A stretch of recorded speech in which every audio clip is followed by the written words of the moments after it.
सबकी मंगल कामना के साथ मैं मनोज शंकर त्रिपाठी श्री विद्या मानव कल्याण फाउंडेशन की ओर से हार्दिक स्वागत एवं अभिनंदन करता हूँ। आइए गुरु वंदना से कार्यक्रम का आरंभ करते हैं। ओम श्री दक्षिणामूर्ति गुरुवे नमः। शांतं त्रिनेत्रं विदुकान्ति शुभ्रं संविभ्रतं दोष्कसुवैः चतुर्भिः मुक्ताक्षमालां कलशं सुधाया श्रीज्ञानमुद्रामपि पुस्तकं च दिव्याम्बरं चन्दनगन्धलेपैः समुज्ज्वलाङ्गं मणिरत्नकैः च वीरासनस्थं च शशाङ्कचूडं श्रीदक्षिणामूर्तिगुरुं स्मरामि। होत्रागृहविश्वहोत्री होमादि सर्वाकृतिभासमानम् यद्ब्रह्म तद्बोधवितारणीभ्यां नमो नमः श्री गुरुपादुकाभ्याम्। एक बार फिर से आप सभी का हार्दिक स्वागत करूँ अभिनंदन। दोस्तों, जैसा आप सब जानते हैं, पिछले 3 संक्षिप्त परिचय की कड़ी में हम एक खास श्लोक के संदर्भ में चर्चा कर रहे हैं। श्लोक कुछ इस प्रकार है। श्रूयतां धर्म सर्वस्व श्रुत्वा च एव अवधार्यताम् आत्मनः प्रतिकूलानि परेषां न समाचरेत्। दोस्तों,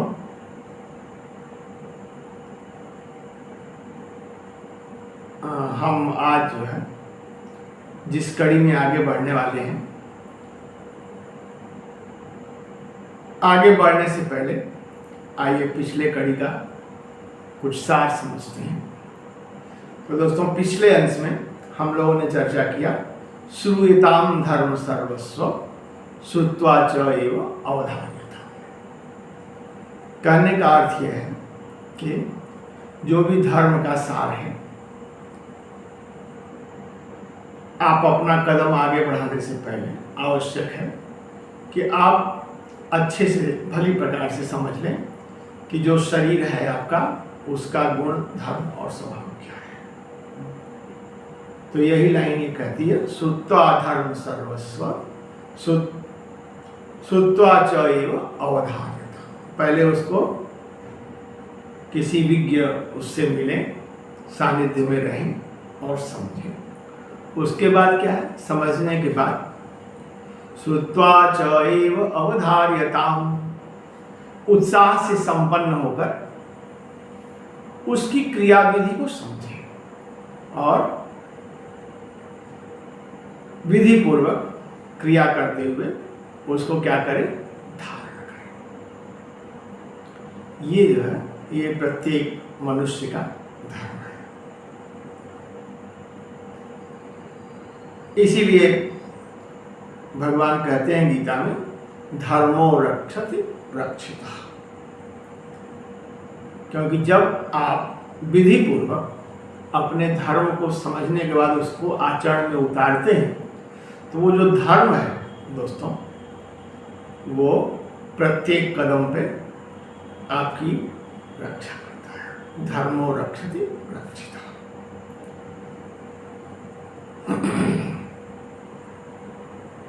एक प्रकरण हम आपसे साझा करते हैं, उसके बाद आगे की ओर चर्चा करेंगे।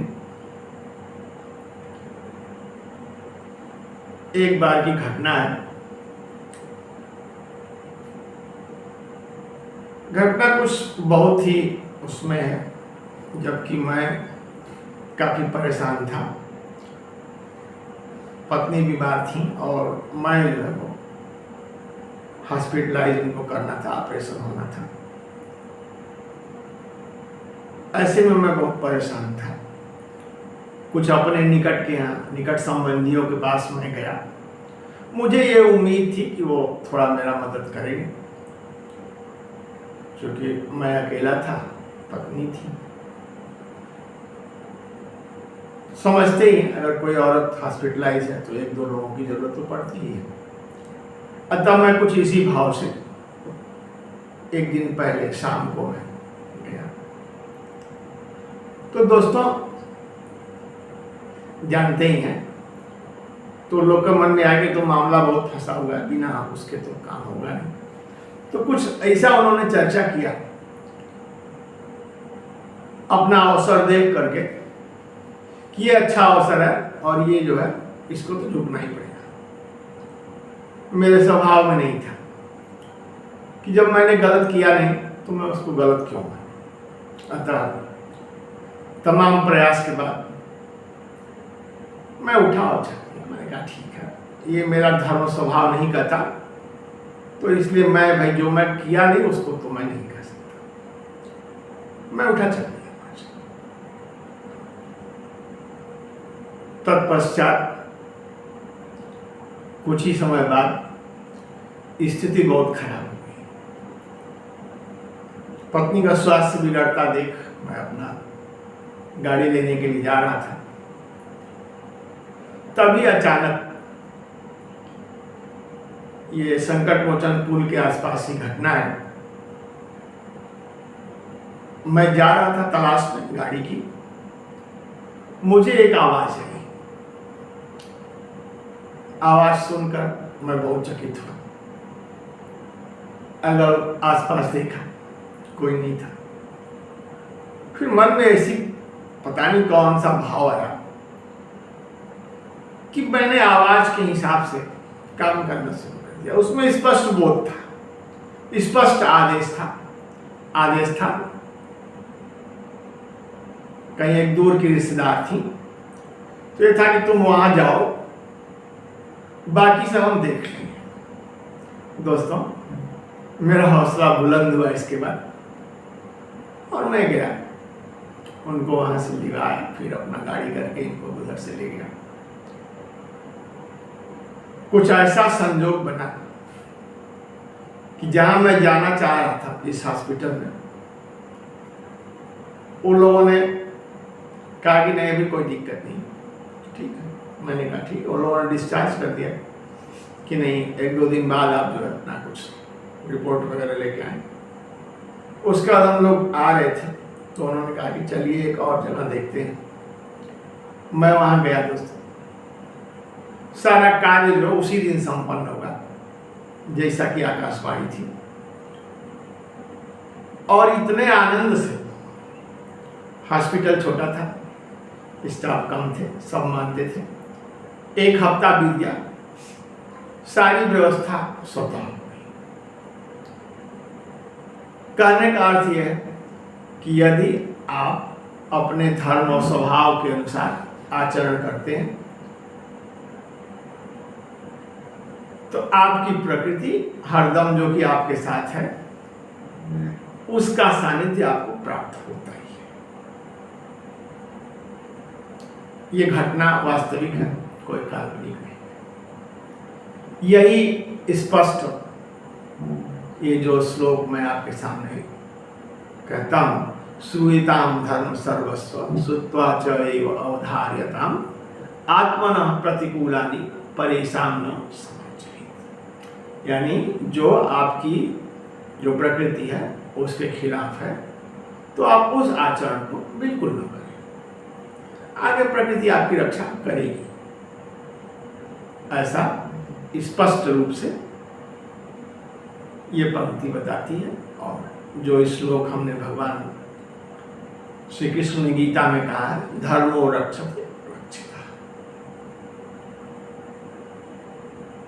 ऐसा मैंने पाया। तो इस कड़ी में ये आप जान लें कि यदि आप अपनी प्रकृति, अपने स्वभाव, अपने जो गुण हैं उनका आप आदर करते हैं, निखार उनमें लाते हैं, तदनुसार आचरण करते हैं, तो हर पल जो प्रकृति है वो आपके साथ रहती है। जैसे बचपन में माँ बाप रहते हैं, वैसे ही जो प्रकृति है आपकी देखभाल, संरक्षण, भरण पोषण के लिए वो सदैव आपके साथ है। अतः ये अत्यंत आवश्यक है कि आप विचार करें और तदनुसार उस विधि को सीखें। दोस्तों, हर चीज की अपनी विधि है, तो आप जो है उस तरह के गुरुजन से मिलें और उस क्रिया विधि को जानें, तदनुसार आचरण करें, उसको व्यवहार में लाएं और अपने जीवन में उतारें। जब जीवन में आप उसको उतारते हैं तो आप जो भी उसका सुख भोग है, आप उसके नैसर्गिक रूप से तो उत्तराधिकारी है ही, तो और भी ज्यादा जो है आप उसके अधिकारी हो जाते हैं। तो जो श्री विद्या साधना है, श्री गुरु का उसमें मानना है इच्छा, ज्ञान और क्रिया। हम लोगों ने पिछले अंश में भी इच्छा, ज्ञान और क्रिया विशिष्ट रूप से उन्होंने समझा था।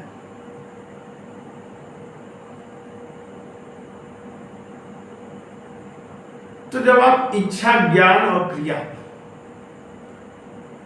इच्छा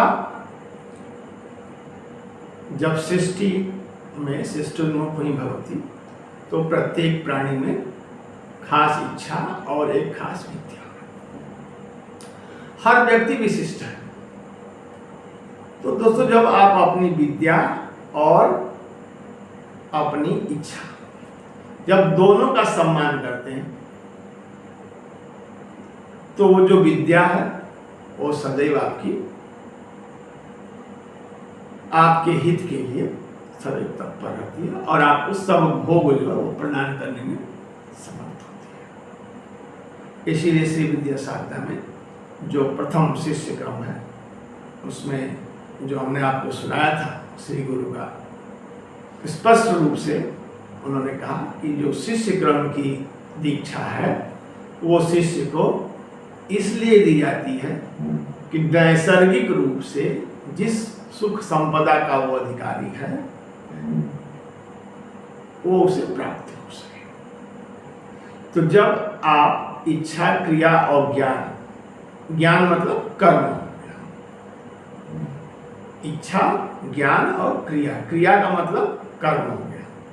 तो जब आप वांछित कर्म को करें, दोस्तों इच्छा आपके बस में नहीं है, ज्ञान वो भी स्वतः है। जब आपको पता नहीं था तभी वो ज्ञान आपके अंदर, उसका बीज जो है वो पड़ गया। तो आपको न इच्छा का पता है न ज्ञान का पता है। जब सृष्टि में आते हैं तो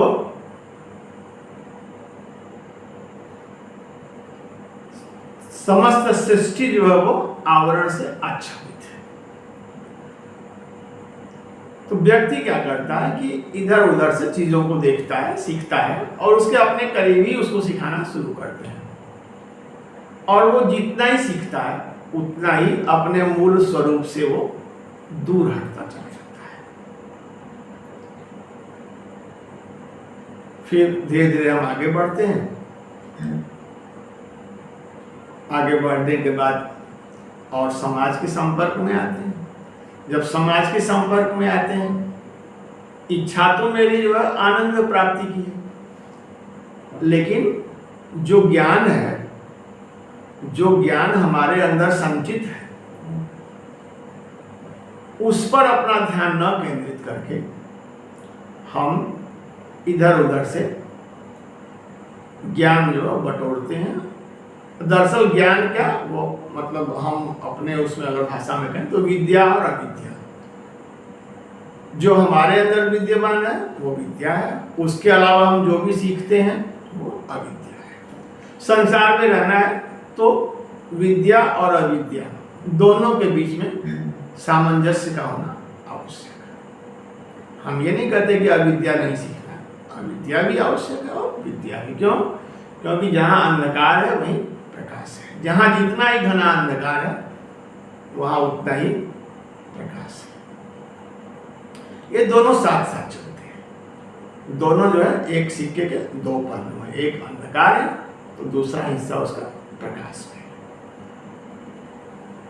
हर जो शब्द है उसका जो दूसरा हिस्सा है वो पदार्थ है, जो पहला हिस्सा क्या है वो ज्ञान है। ऐसे में यदि आप सिर्फ दूसरे हिस्से को देखते हैं तो भी उचित नहीं है, सिर्फ पहले पर रहते हैं तो भी उचित नहीं है। अतः यह आवश्यक है कि आप उसके दोनों सिरों को देखें, यानी ज्ञान जो विद्या आपके पास है उसको भी देखें और उसका सामंजस्य इस संसार में कैसे बनता है वो भी सीखें। तब जो है वो आपका जीवन जो है वो खिल उठेगा। अतः ये बहुत ही आवश्यक है कि आप जो है धर्म को समझें। धर्म को समझने के लिए जो उसकी सीढ़ी है वो है इच्छा, ज्ञान और क्रिया। ये तीन जो है उसके मुख्य अवयव है जो कि आपके अंदर विद्यमान है। जैसे ही आप उस पर केंद्रित होते हैं दोस्तों, जो भी समस्या आज व्याप्त है आप विचार करें, निश्चित रूप से प्रत्येक ने जो अपने अंदर इच्छा, ज्ञान, क्रिया है उसको न देख के हम सब एक ओर दौड़ने की कोशिश कर रहे हैं। ठीक है, कुछ की दुकान बहुत चल सकती है, किंतु सृष्टि में अव्यवस्था को जन्म देता है और यही समस्त दुखों का आपका कारण बनता है कि आप अपने आप को, अपनी इच्छा, ज्ञान, क्रिया जो शक्ति है उसको न पहचान करके, उसको आप उपेक्षित करके, जो समाज में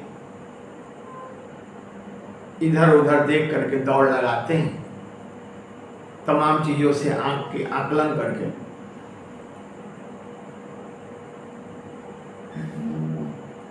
वो कहीं से भी उचित नहीं है और वो आपको अंधकार की ओर ले जाता है। अतः होता क्या है, अंधे अंधा ठेलिया दोनों को पड़ जाता। तो इसलिए ये सावधानी अत्यंत आवश्यक है कि आप विचार करके अपने आप को, अपनी प्रकृति को जो सुख दे, जो विस्तार दे, उसके हिसाब से अपना जीवन, अपना कला कौशल का निखार करके जिए। उसके अतिरिक्त यदि आप कुछ और करते हैं तो निस्संदेह वो हर तरह से आप की इच्छा, ज्ञान, क्रिया सबका जो है वो नाश करने में सहायक होता है और धीरे धीरे आप जो है अधोमुखी होते चले जाते हैं। दोस्तों, गिरने की कोई सीमा नहीं, अतः यह आवश्यक है आप धैर्यपूर्वक अपना जो आकाश है उसका विस्तार करें। आकाश मतलब स्पेस, क्योंकि इच्छा, ज्ञान, क्रिया इसका एक अपना आवरण होता है। ये अपना आवरण आप जितना ही बड़ा करेंगे, आपका जो सुख का अनुभव है, जो भोग पदार्थों के सुख संपदा है, जो दैवी संपदा आपको मिली हुई है, आप उसके उत्तराधिकारी बनके और उसका अखंड भोग करते हुए आनंद की प्राप्ति करते हैं। और फिर जब सब अपनी अपनी इच्छा, ज्ञान के हिसाब से अपनी क्रिया विधि में लग जाते हैं, तो दोस्तों फिर हमने एक कविता आपको सुनाया था ना, मानव का सर्वोच्च धर्म है बने उच्चतर सुंदर और बनाए निज संतति को अधिक मनोज्ञ महत्तर। यूं क्रम से बढ़ते बढ़ते नर कभी स्वर्ग छू लेगा, फिर सचमुच नैषद घर घर में प्रिय ईश्वर खेलेगा। तो आप धीरे धीरे इस विराट लक्ष्य की ओर बढ़ते जाते हैं, और ये सब तभी संभव है जबकि आप जो आपके आकाश में तमाम चीजों की छाया पड़ रही है उसको न देखते हुए अपने अंदर जो शक्ति आपके दबी हुई है उसका आप जो उसको बहिर्मुख करें, और तदनुसार आप जीवन का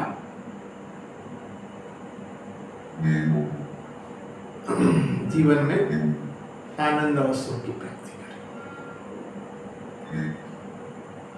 तो जब आप ऐसा करते हैं तो धीरे धीरे आपके अंदर का जो भाव है वो प्रबल होता है, और फिर हम सब जो सृष्टि में जो उसका प्रतिफल आता है दोस्तों, उसमें अवसाद या अन्य किसी तरह का मालिन्य जो है वो नहीं रहता है।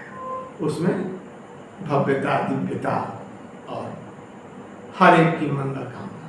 सर्वमंगल मांगल्ये शिवे सर्वार्थ साधिके शरण्ये त्र्यंबके गौरी नारायण नमोस्तुते। क्योंकि सब जो है वो अपने अपने स्वभाव में आचरण करते हैं।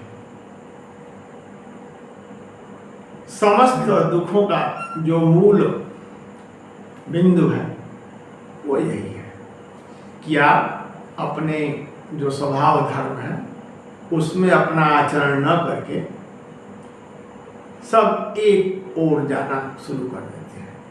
हो सकता है कुछ के लिए फायदे की बात हो सकती है, किंतु सृष्टि और संसार के लिए इस संसार जो विविधता से भरा हुआ है, हम लोग के मूल में विविधता है। क्यों? क्योंकि जब परमेश्वरी भगवती सृष्ट उन्मुख हुई, जब बिंदु से उनकी शक्ति टकराई तो क्या हुआ? मूलादि बिंदु परिपूर्ण कलात्मा। तो हमारे अंदर बिंदु पर्यंत से लेकर मूल बिंदु तक जो है वो क्या हुआ? कलात्म रूपा शक्ति जो है वो कला के रूप में व्याप्त हो। अतः यह आवश्यक है कि आप अपनी कला का सम्मान करें, उसको जानें, पहचानें, और उसको जितने भी लोग हैं आपके आसपास, उसमें अपनी कला से आप कैसी जगह बना सकते हैं, इस दिशा में प्रयास करें। दोस्तों, वर्तमान समय में जो भी विसंगति है उसके अगर आप मूल उस पर विचार करेंगे तो बस यही एक भूल सबके कारण में व्याप्त दिखेगी।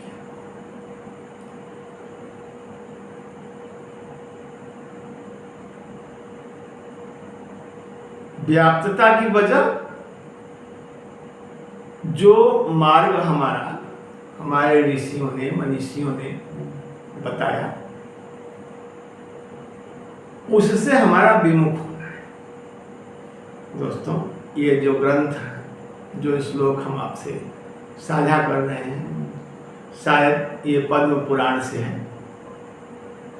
तो काफी प्राचीन है। अब प्राचीन समय में जो सुनने में आता है, हमारी जो संस्कृति थी, हम विकास के शिखर पे थे, और सिद्धांत और ईमानदारी के लिए यदि कोई जाना जाता था तो हम भारतीय उसमें नंबर 1 आते थे। एक बार जो कर दिया उससे कभी हटते नहीं थे। क्यों? क्योंकि सब अपने अपने धर्म में रत थे। दोस्तों, जब आप अपने धर्म में, स्वधर्म में चलते हैं, तो वहां पर भ्रष्टाचार, बेईमानी, ये सब की कोई जगह नहीं रहती। ये सब स्थान कब पाते हैं? जब कि आप सिस्टम में दूषित उद्देश्य जुड़ते हैं, अपने स्वभाव धर्म में रत न रह के किसी अन्य भाव से जुड़ते हैं, तो ये सब व्याप्त होते हैं। हर चीज का अपना चरमोत्कर्ष होता है। परिणति जब आप गलत करेंगे तो विभत्स ही होगा। अतः यह आवश्यक है कि समय रहते हम जो श्री विद्या मानव कल्याण फाउंडेशन जिस ध्येय के साथ श्री गुरु के सानिध्य में आप सबका मार्ग जो प्रशस्त करने की इच्छा रखता है, अयोग्य पुरुषो नास्ति योजकस तत्र दुर्लभः। दोस्तों, आप इस बात से इनकार नहीं कर सकते, हम हो या आप हो, हम सभी आयोजक की भूमिका में तो आई है। ये अलग की बात है कि जो उसका स्तर है वर्तमान परिप्रेक्ष्य में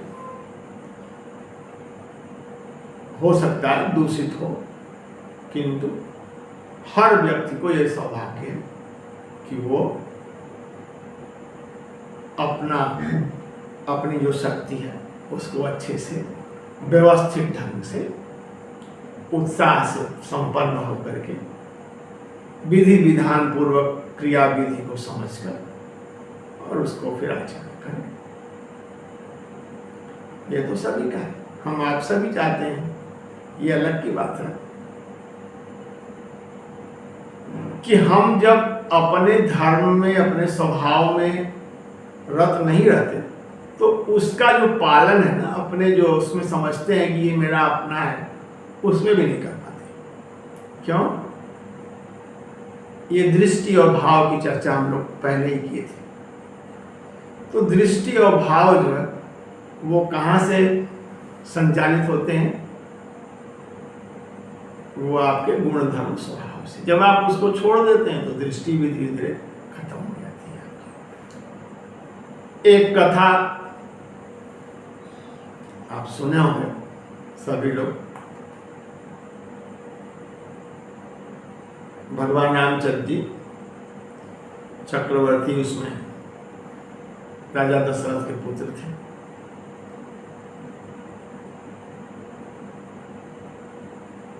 चाहे राजा हो या रंग, सृष्टि का क्रम सभी के साथ चलता है। तो एक समय आया जबकि उनके भी अपने परिवार में जो वातावरण है थोड़ा सा कुछ अलग तरह का महसूस हुआ दोस्तों। तो भगवान ने क्या किया? किसी राजा के पास नहीं गए, किसी से लड़ने नहीं गए। उन्होंने क्या किया कि अपने स्वभाव धर्म में आचरण करते हुए, सबके हित की भावना को देखते हुए, अपना आकाश बड़ा करते हुए वो निकल पड़े और जन जन से जुड़ते चले गए।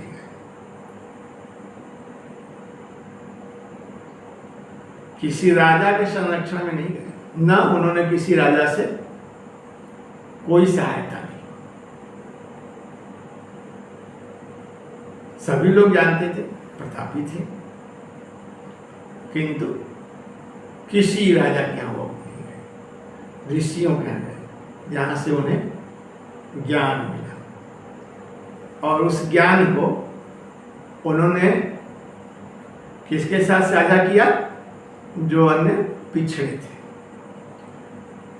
तो जब आप अन्य के लिए निकलते हैं, सबके अंदर सामर्थ्य भरने के लिए, तो स्वाभाविक रूप से जो आपका आकाश है बड़ा हो जाता है। तो प्रभु श्री राम की जो यात्रा थी अंत में वो इतनी बड़ी हो गई कि उन्होंने अत्यंत अत्यंत प्रतापी, पराक्रमी, सर्वगुण संपन्न, विद्वान राजा को भी किसकी मदद से, किसी राजा की मदद से नहीं, ऋषियों के आशीर्वाद और जो भी शोषित, वंचित, आप जो भी कह लें, उनकी एक सेना बना के उन्होंने विजय हासिल किया। विजेतव्यालंका चरण तरणीयो जलनिधि विपक्ष पौलस्त्यो रणभुई सहायाश्च कपय पदातिर्मर्त्यौसो सकलमवधि द्राक्षसकुलम क्रिया सिद्धि सत्वे भवति महताम नोपकरणे। और अंत में उन्होंने सत्व की सत्ता जो स्थापित करते हुए उस अजेय, पराक्रमी और हर तरह से संपन्न रथ पर सवार जो राजा था उसको उन्होंने परास्त किया, उस पर विजय पताका फहराया और समस्त कुल का जो है वो नाश किया।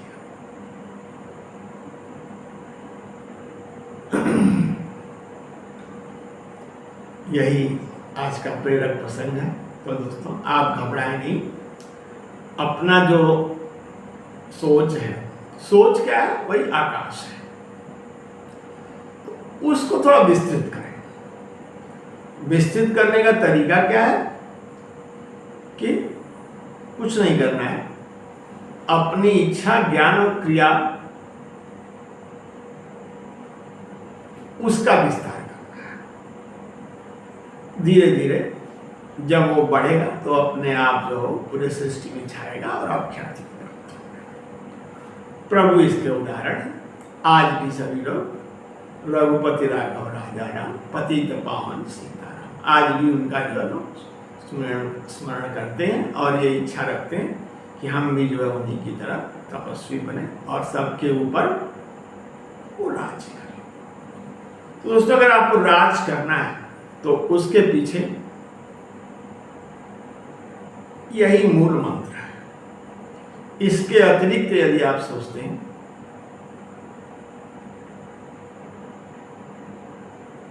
तो कहीं से भी वो उचित नहीं है। आज के लिए इतना ही। आइए अब हम भगवती की आराधना करते हैं और उसके पश्चात वाणी को विराम। चक्रम मन्यम दाड़मी पुष्पवर्णम दीप्ताभम श्रीरसारांकितांगम तत्सर्वाढ्यम ह्रार्थसाध्याविदं च वंदे जोसं वायुतत्त्वात्मकाढ्यं सिद्धिप्रदां सर्वसम्मतप्रदां च प्रियंकरीं मंगलकारिणीं च कामप्रदां दुःखविमोचिनीं ताम् अशेष पंचतत्त्वविनाशिनीं च समस्तदुर्विघ्ननिवारिणीं तां सर्वांग पूर्णामत सुंदरीं च समस्त सौभाग्य प्रदाविदां च योगिन्ययिता किल कौलरूपा पाशांकुशाभीतिवरान् दधाना रक्तांबरास्मेरमुखाब्जयुक्ता बंधूकरक्तादितचन्द्रलेखा नमाम्यहं रत्नविभूषिताङ्गीम् उत्पत्तहेमरुचिरां त्रिपुराश्रियं तां मुक्ताब्ज पुस्तकवराभयपाणिपद्माम् उन्मादिनी निगमशास्त्रवसित्वयुक्तां वन्दे सदा पवनचक्रमहाधिराज्ञीम्। दोस्तों, ये जो आवरण है ये बहिर्सार चक्र की वंदना है।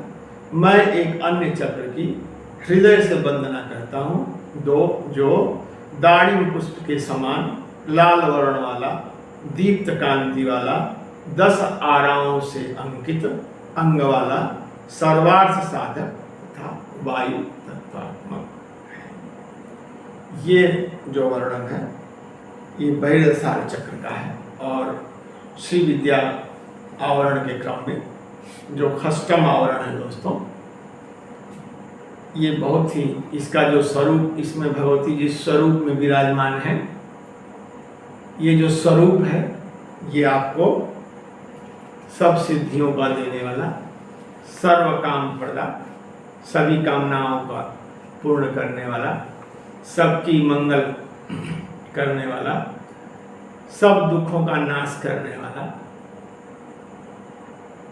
मृत्यु का विनाश करने वाला, विघ्न का निवारण करने वाला और सर्वांग सुंदरी, सर्व सौभाग्यदायिनी, ये इस आवरण में भगवती कुछ इस तरह का स्वरूप लिए हुए समाविष्ट है।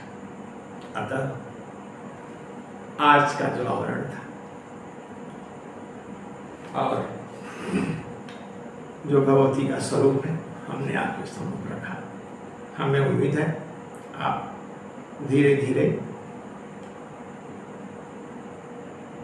अपने समस्त जो भी जीवन है, आगे जो आप जीना चाहते हैं, और श्री विद्या मानव कल्याण फाउंडेशन का जो उद्घोष है, अमंत्रम अक्षरम नास्ति, नास्ति मूलम मनौषधम, अयोग्य पुरुषो नास्ति, योजकस तत्र दुर्लभः।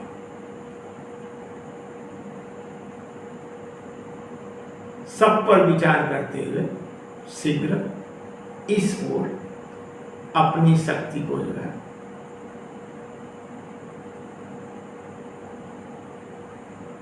लगाते हुए समुचित ढंग से आप आगे बढ़ें। इसी मंगल कामना के साथ दोस्तों आज मैं आपसे विदा लेता हूं और आपसे आग्रह करता हूं आप हमारे चैनल SBM के फाउंडेशन को लाइक, शेयर और सब्सक्राइब करें और इसे जन जन तक पहुंचाएं। इसी भावना के साथ विदा लेते हैं। नमस्कार।